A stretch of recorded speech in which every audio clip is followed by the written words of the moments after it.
नमस्कार साथियों, मैं चंदन कुमार ठाकुर, राष्ट्रीय प्रवक्ता भारतीय छात्र युवा एकता मंच, आप सभी को 1 मार्च विश्व शून्य भेदभाव दिवस की हार्दिक शुभकामना देता हूं। ये विश्व शून्य भेदभाव दिवस जाति, धर्म, रंग, भेद, लिंग से भेदभाव की भावना को मिटाने के लिए विश्व स्तर पर मनाया जाता है, जिसको लेकर आप सभी को हार्दिक बधाई देते हैं, शुभकामना देते हैं। साथियों, आज जिस ग्राउंड में हम खड़े हैं, यहाँ आप देख रहे होंगे, इस ग्राउंड में क्रिकेट खेलते हैं लोग, इस ग्राउंड में गाड़ियाँ सीखती हैं लोग, महिला भी आती हैं, 4 व्हीलर सीखती हैं, पुरुष भी आते हैं। इसमें तरह तरह के युवा आते हैं, व्यायाम करते हैं, क्रिकेट खेलते हैं। इस ग्राउंड को देखने से आपको क्या लग रहा है? यह ग्राउंड क्या है? किस चीज़ का ग्राउंड है? यहाँ दूर दूर तक आपको पेड़ पौधे दिखाई नहीं देते हैं। चारों बगल अगर एक बार दिखाया जाए तो चारों बगल तरीके से देख लिया जाए, चारों बगल, तो चारों बगल से अगर आपको हम दिखाएं तो ये ग्राउंड नज़र आता है। ये ग्राउंड मेरे हिसाब से एग्जैक्ट तो नहीं, लेकिन लगभग 150 एकड़ से कम की यह ग्राउंड नहीं है। आखिर ये ग्राउंड है कहाँ का? ये ग्राउंड किसका है? क्या चीज़ का ग्राउंड है? हम कहाँ पर खड़े हैं? इस सब सारी जवाब हम आपको आज दिखाते हैं।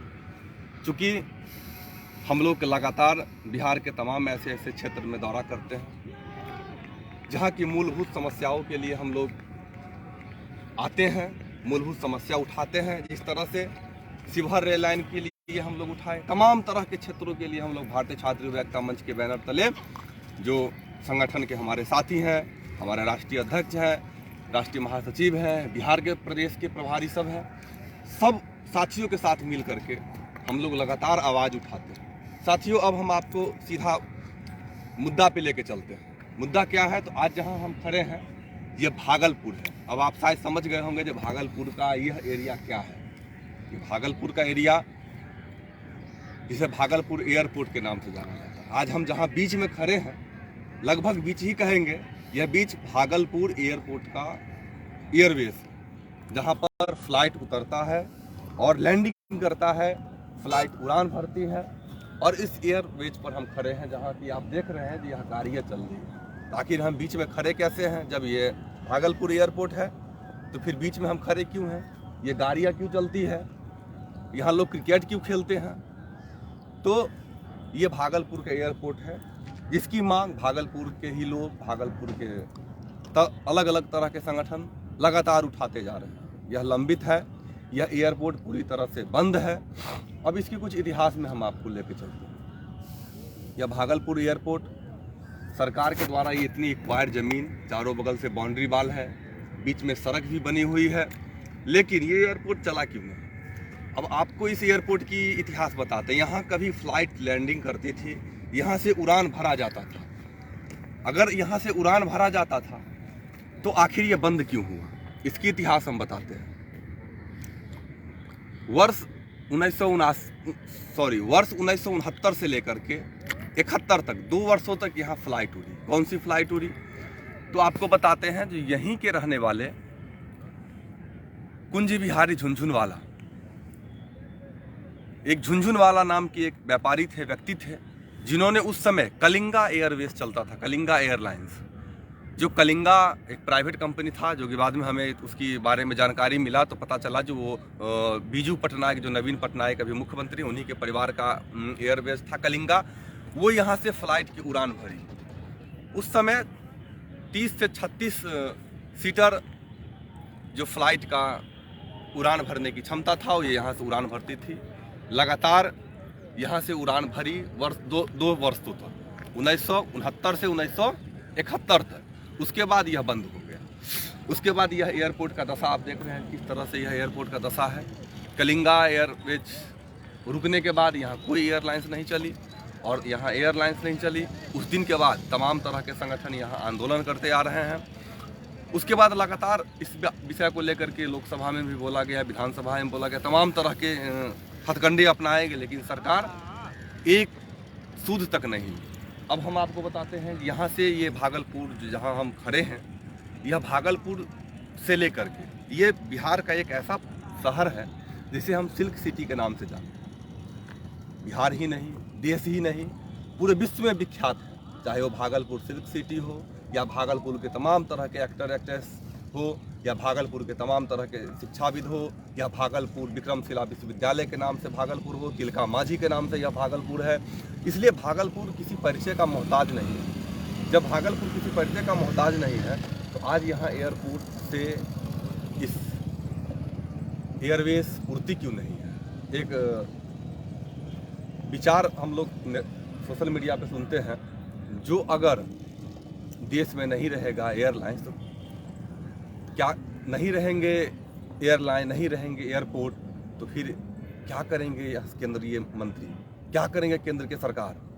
इसलिए अब भागलपुर यह एयरपोर्ट से हम आपको दूरी की बताते हैं। यहाँ से करीब करीब 250 किलोमीटर पटना की दूरी है, लगभग 225-30 किलोमीटर दरभंगा की दूरी है, लगभग 195-96 किलोमीटर गया एयरपोर्ट की दूरी है।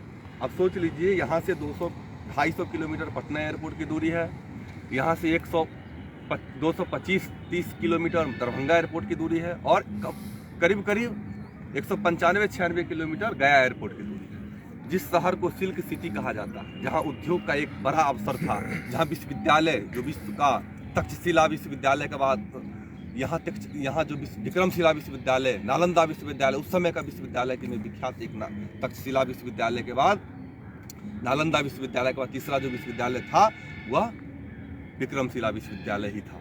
उस जगह पर जहाँ बिजनेस का एक हब था, उद्योगों का एक हब था, वहाँ आज एक एयरपोर्ट नहीं है। क्या करेंगे यहाँ के बिजनेसमैन, क्या करेंगे यहाँ के लोग, कैसे यहाँ के लोग देश दुनिया से जुड़ पाएंगे, कम से कम अपने देश के तमाम तरह के कोने से कैसे जुड़ पाएंगे। इसलिए यह मुद्दा को हम लोगों ने भी देखा। भागलपुर के दौरे पर कई दिनों से हम लोग हैं, तमाम तरह के चीज़ों को हम लोग देखते हैं, परखते हैं, जानते हैं, और यह भागलपुर एयरपोर्ट किसी तरह से, अब एक चीज़ और न्यूज़ में पढ़ा गया था, एक प्राइवेट एयरलाइंस की कंपनी के कुछ पदाधिकारी यहाँ आए थे मिलने, और यहाँ पर उन्होंने सर्वे किया और पाया जो यहाँ 30 से 35 यानी 40 सीटर एयरलाइंस की उड़ान भरी जा सकती है। लेकिन उसके लिए सरकार को, केंद्रीय सरकार को, उड्डयन मंत्री ज्योतिरादित्य सिंधिया जी को उसको व्यवस्थित कैसे करें। यहाँ पर फ्यूल्स की व्यवस्था हो, यहाँ पर जो फ्लाइट उड़ाते हैं, यहाँ पर जो पदाधिकारी रहते हैं, यहाँ पर जो एयरलाइंस के तमाम तरह के स्टाफ रहेंगे, उनके रहने का व्यवस्था, फ्यूल्स भरने की व्यवस्था, तमाम तरह की जो एयरपोर्ट पे सुविधा होती है, यह सुविधा की मांग सरकार से उन्होंने किया था और उन्होंने आश्वासन दिया था, प्राइवेट एयरवेज जो हम यहाँ से एयरलाइंस चलाएंगे और उड़ाएंगे। लेकिन अभी तक सरकार के द्वारा किसी तरह की कोई सुविधा नहीं दी गई थी, और आज आप यह एयरपोर्ट देख रहे हैं, केवल एक मैदान बन के खड़ा है, और लोग यहाँ गाड़ी सीखते हैं, क्रिकेट खेलते हैं। लेकिन इस ज़मीन का, जब इस ज़मीन को एक्वायर किया गया होगा, उस समय की वैल्यू, आज की वैल्यू, इस ज़मीन का वैल्यू क्या है, इसे टोटली वेस्ट किया जा रहा है इस ज़मीन को। ना तो यहाँ एयरपोर्ट चल रहे हैं, ना यहाँ किसी तरह की कोई सुविधा है। भागलपुर एयरपोर्ट के लिए अगर आंदोलन करना है तो हम लोग आंदोलन करेंगे। एक शर्म भी आता है केंद्र सरकार को, आज आपका CBI ED एक ऐसे मंत्री, एक ऐसे उप मुख्यमंत्री को जेल भेजती है, भ्रष्टाचार का केस लगाता है। क्या आपका ED, आपका CBI, आपका खुफिया एजेंसी है, भागलपुर कभी नहीं आया है क्या?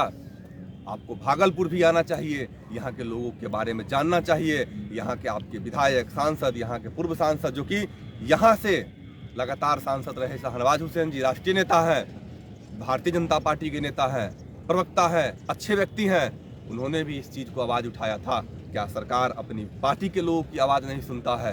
क्या सरकार, अगर देश में नहीं रहेंगे एयर इंडिया तो क्या करेंगे ज्योतिरादित्य सिंधिया, क्या करेंगे उड्डयन मंत्री रह करके?